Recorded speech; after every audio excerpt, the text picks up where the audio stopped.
The services we're able to provide to children and their families in Western Kansas includes forensic interviews, advocacy for the child and their family, along with counseling and medical exams. We have a staff of 8 with 1 part-time person. We are all cross-trained because at any particular day we may need to head in 2 or even 3 different directions in our area. What we found after we had opened our doors was that we had people traveling 3, 4, 5 hours for our services because there was nothing else in Western Kansas. So with my retirement came on full time with the Child Advocacy Center, and we opened our second center, which is in Scott City, kind of centrally located in Western Kansas. From there, we opened our third center, which is up in Colby, which is in our northwest part of the state.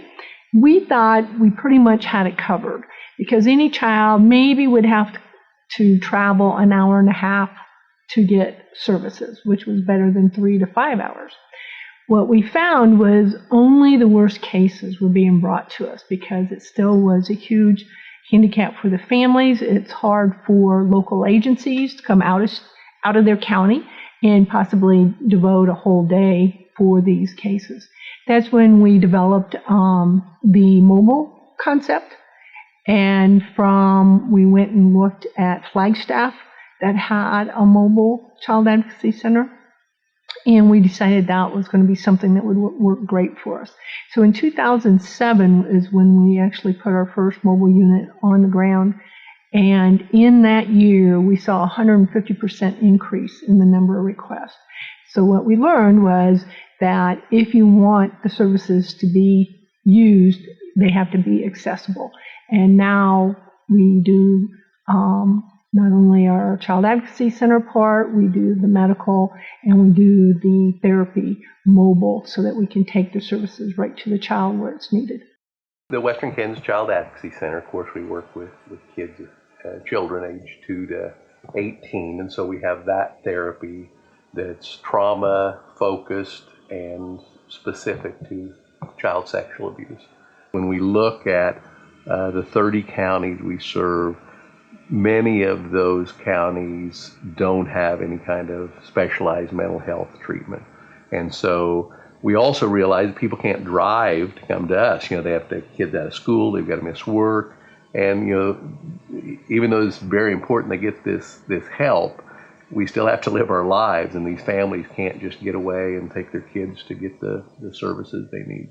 So we have 4 motorhomes. 2 of them are what we call our therapy units and our mental health units, and we take them to the communities. And many times we'll pull up right to the house, or we'll park in a park somewhere, or pull up to the school, and the kids come out, or the family comes out, and we can provide those mental health services right there in that mobile office. Probably the most important role the CAC plays is providing advocates. And the important part of that advocate program is it provides someone early on for that child to bond with, to trust, and that person can guide them through the criminal justice system. Because although we can work together to make it a little less traumatic, it's going to be traumatic. The advocates came on board, and I think their role, my opinion of their role is that it is really expanded. And in talking to some of the personnel with the Advocacy Center, my opinion is that's one of the most important parts of the center, is that ability to have a child have somebody to kind of be there for them when the rest of us have to do our jobs, Every child and their family members are greeted at the door and welcomed by an advocate and the forensic interviewer. As soon as they walk through the door, we concentrate on the child because we want that child to feel comfortable enough to be able to go back into an interview room by themselves without their parents. And to do that, no matter what their age, is really up to the advocate to get them comfortable. So our advocates have to be able to interact with a 2-year-old or an 18-year-old. And so our families come in and we greet them, and then As an advocate, we try to make the child feel as comfortable as possible, and we play with them and kind of get them talking before the interview. And then while they're being interviewed, we talk with the parents and answer any questions that they might have, and fill out some paperwork with them and let them know about resources that we know of. Often our teens, again, they're more aware of what's happening, what's going on, probably show more of the concern and being afraid than even little kids. Of course, we're very child-friendly, so the little kids, they walk in, they see all the toys, they forget it, whatever reason they might be there, if they know anything about being there. We have a lot of board games and just different kind of card games and things like that. Some of the older kids will just sit and talk to them about school or what they like to do for fun, things like that. The interviewer will usually leave. I go in the other room and I listen to my advocate and I wait for them to work their magic, because they can make any child feel comfortable in a matter of minutes. It's kind of amazing. It doesn't matter what mood the child was in, they can make them feel comfortable. And once I see that and then start hearing the laughter and the chatter, then I know that I can go back in. I tell the child I'll be talking with them, and we have another room where we're going to talk and have them go with me into the interview room. In an adjoining room, we call it our multidisciplinary team room or our observation room. They can watch the interview live, because I'll be the only person in there with the child during the interview. Their goal is to also offer questions, because we want to only interview the child once, if possible. Sometimes you have to, but we want to make sure we cover all the questions and information that we need to. I mean, probably one of the most important things the CAC offers is the most important piece of evidence in the case, which is a videotape of the forensic interview. And that interview is conducted in a child-safe, non-threatening environment, which is a major improvement over what we saw just even a couple of decades ago. It used to be kids would be victimized, and they would show up to a scary police station, cement block, a big guy with a gun on his side, a badge, a uniform, and then be expected to talk about someone maybe in their family sexually assaulting them. So the first thing that the CAC really offers is a child-friendly environment that's safe, non-threatening for them to disclose any abuse. And that environment records the interview in very high-quality audio and video. And that video is almost always shown to the jury. And usually that is the most significant piece of evidence, that first disclosure.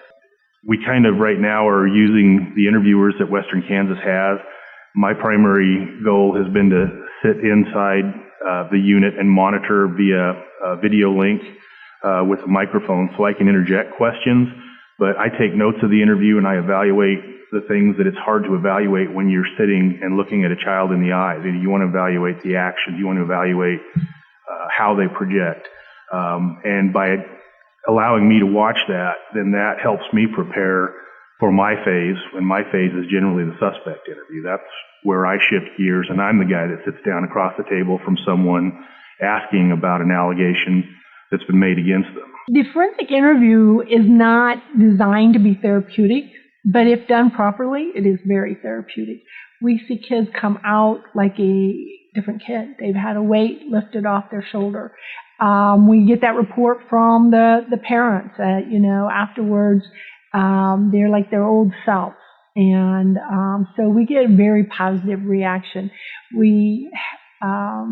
Kids don't want to leave, which we think is a great thing. We all have the snacks, or they can watch TV or whatever it might be while they're waiting, and usually they don't want to leave, especially on the mobile unit. They just think that's a great setup, and so once they get past that interview, it's like, wow, this is great. Usually how we get involved in a case is a local county attorney calls us as soon as the Western Kansas Child Advocacy Center has conducted a forensic interview of a child. And at that point, I start working very closely with the CAC and the Kansas Bureau of Investigation, who is usually working with the CAC to investigate the sex crime. And at the beginning, it's more of a partnership to make sure that we are getting all the information we can so that the case isn't completely dependent on the forensic interview. But two, we start communicating early on to make sure that the child and the child's family is getting as many resources and support as possible so that when they enter the criminal justice system, it's not as traumatic as it could be. I guess the problem with the criminal justice system is that it is made to protect a defendant's rights. And unfortunately, it's not a system that is cognizant of the concerns of a victim or a victim's family, particularly when that victim is a child. If it doesn't go to court, our advocate has been in touch with the family, keeping them informed. If it does, then when we're getting closer to first court dates or anything like that, our advocate is calling the parents, letting them know what's going to happen, what this court date's going to look like, whether the child needs to be there. If the child needs to be there, we're going to be there with them. If the child's not there, we may be there with the parents. And so that advocate and I work together. Oftentimes we will meet 4, 5, 6 times before any court. One, so that the child begins seeing me as a person rather than that weird, scary stranger in a suit. But also to just kind of prepare them for what a courtroom looks like, who's going to be there. And the advocate really not only guides the child through the system, but helps me guide the child through the system. When it comes down to trial and the child has to testify, then our advocate is working with our county attorney and the family and the child. We meet them at the courtroom. They talk. There's nobody else in there but us and usually the county attorney, although sometimes the judge comes out to greet the child, which is always nice. And they just kind of walk the child through what it's going to look like, who's going to be in there, where everybody's going to be sitting. Often our county attorney is there to let them know, you don't have to worry about this. This is the way, what's going to happen, what kind of questions are going to be asked, that type of thing. And so we're with them from the very beginning to the end of the court. Our advocate often is the comfort person in court. The parents may not be allowed to be in there, or sometimes the children feel more comfortable without their parents in there. And so our advocate is able to go in and sit where they can see them so that they know somebody in the courtroom. One thing I do as a prosecutor is I meet a child countless times before we even go to court for the first hearing, which is a preliminary hearing, much less before we actually show up for trial. And sometimes taking just those little extra efforts to make the child know that, one, the prosecutor is working closely with the advocate, and both of those people care about them, they're thinking about them, and we're trying to make this process as comfortable for them so they can tell their truth, get the truth of what happened to them out. If the survivors and the families did not have us, they would be out there on their own. The court process is such a big process. We can help with that.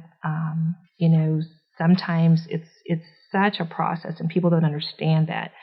And where we go through it, on a daily basis or something, then we can help with that. We help with resources and education.